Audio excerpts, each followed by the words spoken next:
saw pictures of someone was working in a hood, and the health and safety came in after the accident occurred, and the plastic that covers the fluorescent lights, that was all melted down. And the guy just got third-degree burns all over the front. And then there was someone over here working on a computer, and it burned this side of the person. Vaporization? Yeah. About this much ethanol. I think it was in a gallon jug with the top screwed on real high. So it swelled up, and then how did it not blew see up. that? I don't know. I did not see a baby. But it was that. Were they students? No, I think researchers. So we'll have what we call our mother culture, which will be the one that has the live culture in it, and then the child culture, or the daughter culture, will be the one that we're going into. This is like generational. We have an inoculating loop. So I clean the area here with Versa Clean, put 70% ethanol in my hands. I'm just following the protocol here. So now I turn on the burner and loosen the cap so they're just setting on the top.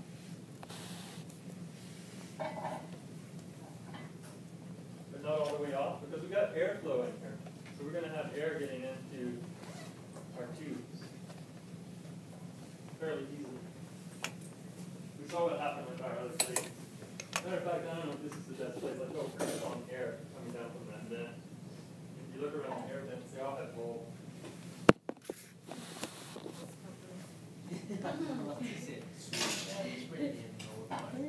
I've got some gross molds. It's like microbiology lab mold.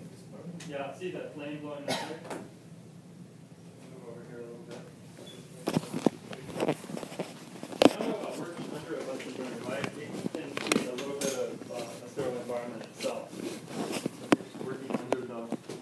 So I on 1F, on 1E, turn burner on, loosen caps so that it's sitting on the tops.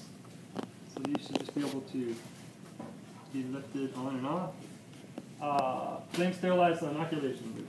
Y'all all done this before? Make sure it's some of them are wound really tight as a yeah.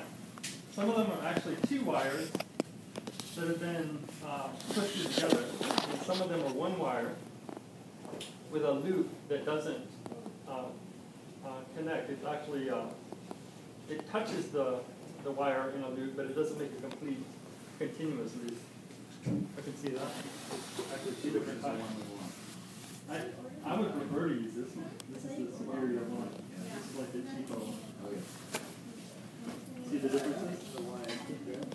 See, one has this twisted wire. So you have all used inoculation loop before. You know, it flames up completely red. And you're going to be going down into these tubes, so you want to get up the handle of the tube, too. Okay, so where am I at now? Flaming the inoculation loop, and then quickly remove the cap from the tube with the culture. And you want to go in just the minimum that you have to go in. First, you want to let it cool first. You don't want to go in there and sizzle it. Yeah. So kind of let it cool first. And then... That's the mother. Yeah, this is the mother culture. Go in and just fill the loop. That's all you have to do. Replace this. And go in to your other tube.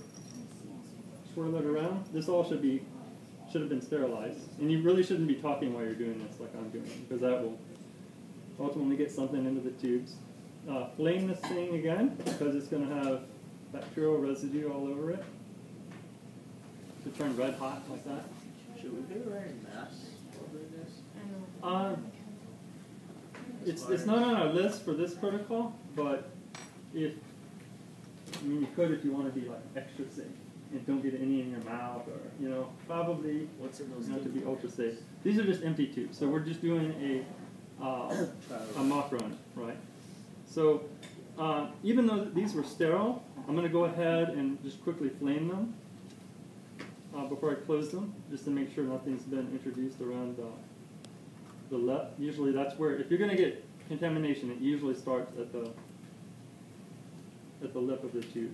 We'll just quickly plane, and then go ahead and loosely tighten it down. And then for our cultures today, when we do it live, one person's going to do a slant and another person's going to do a liquid culture. And the bacteria we're working with today likes to be grown at 30 degrees C. So, but this is all you have to do for the mock run. So everybody can just do one at their station. Clear out, VersaClean, get the burner and the rack and the tubes and your inoculating loop set up. Wipe your hands down with 70% ethanol, make sure it evaporates, and then turn on your burner. And then kind of work under the burner. Not too close to burn your rack, but close enough where you're kind of getting that sterilization effect from the flame. And then just follow the protocol that I showed you. So I think I finished out everything up there. Flame